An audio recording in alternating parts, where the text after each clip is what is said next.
আসসালামু আলাইকুম। আসসালামু আলাইকুম, সবাইকে স্বাগতম আরেকটি ক্লাসে।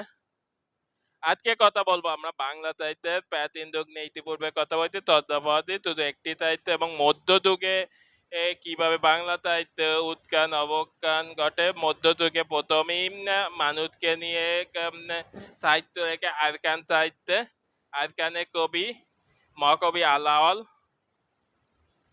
এবং আরকানের সভাকবি ছিলেন, এবং আরকানে প্রথম মহিলা কবি সন্ধান পাওয়া যায়। তিনি হচ্ছে চন্দ্রাবতী কবি। আরকানে বিভিন্ন অনুবাদ সাহিত্য রচনা হয়। আরকানে মতিয়া সাহিত্যের মতন ইমাম হাসান হয়েছেন। তারা আটলার মধ্যযুগে রোমান্টিকতার উত্থান ঘটে।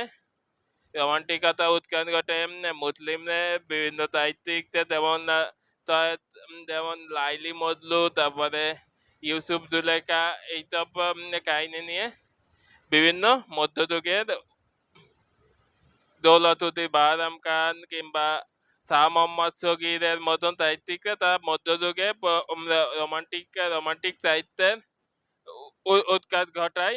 তারা মধ্যযুগে কিছু সাহিত্য ছিল, যেমন মঙ্গল সাহিত্য ছিল। এটা প্রকৃতি কেন্দ্রিক বিভিন্ন বিভিন্ন সাহিত্য ছিল, বা বিভিন্ন কবি গান শায়ের ইত্যাদি ইত্যাদি ছিল।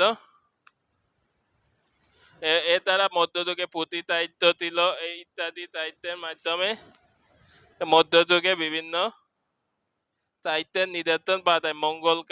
মঙ্গল কাব্যের মাধ্যমে, যেমন মনসা মঙ্গল, তারপরে আপনার আছে এরকম সাহিত্যিক, তারপরে আছে আপনার অন্নদা মঙ্গল, তারপরে চণ্ডী মঙ্গল, এই ধরনের বিভিন্ন সাহিত্যের মাধ্যমে মধ্যযুগে। তারপর নাচ সাহিত্য রংপুরের কৃষকদের কাছ থেকে নাচ সাহিত্যের পুঁথি পাওয়া যায়, এবং এটা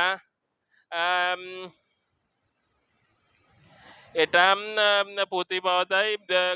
নাচ সাহিত্য লেগে আছে গোরখ কবিতায় বিভিন্ন পুঁথি পাওয়া যায়, এবং পরবর্তীতে ইংল্যান্ডের সোসাইটিতে এটা এশিয়াক সোসাইটিতে নাচ সাহিত্যের পুঁথি উত্থাপন করা হয়।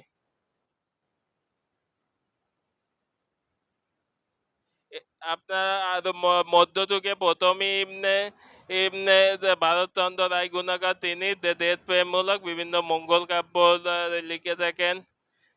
যেমন আছে আমার সন্তান যেন তাকে দূতে পথে জন্মভূমি স্বর্গেতে, সেও এসব বিভিন্ন পাওয়া যায়। মধ্যযুগীয় চণ্ডী মঙ্গলে চণ্ডীদাস এবং ইয়ের যে প্রেম কাহিনী, সেটাও দেখা যায়। মধ্যযুগে আরো বিভিন্ন সাহিত্য আমরা দেখতে পাই, যেমন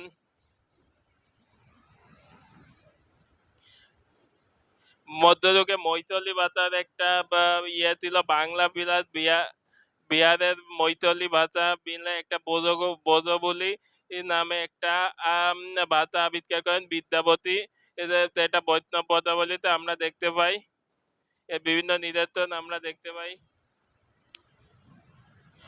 মধ্যযুগে আরেকটি গুরুত্বপূর্ণ হতে মধ্যযুগে বঙ্গীয় সাহিত্য পরিষদের নামে একটি সাহিত্য পরিষদ পত্রিকা প্রকাশিত হয়, যার মাধ্যমে মধ্যযুগে সাহিত্যগুলো উত্থাপিত হতে থাকে। তারা মধ্যযুগীয় অনেক সাহিত্য আমরা দেখতে পাই, যেমন নাচ পুঁথি বিভিন্ন সাহিত্য দেখতে পাই। তারপর মধ্যযুগীয় আমাদের যে সাহিত্যগুলো আছে তা রোমান্টিকতা এবং বিভিন্ন ধর্মস্থায়ী এবং বিভিন্ন মাত্রাবর্ণ, মানে আলো আধারি সম্পূর্ণ বাংলা না, বা সাহিত্যের যে আধুনিক যে রসকস এটা সম্পূর্ণভাবে ফুটিয়ে তুলতে পারে না। তারপরে কি তার কারণে কিন্তু আধুনিক সাহিত্যে সূচনা হয়। মধ্যযুগে রোমান্টিকতা মহাকবি আলাওলের পদ্মাবতী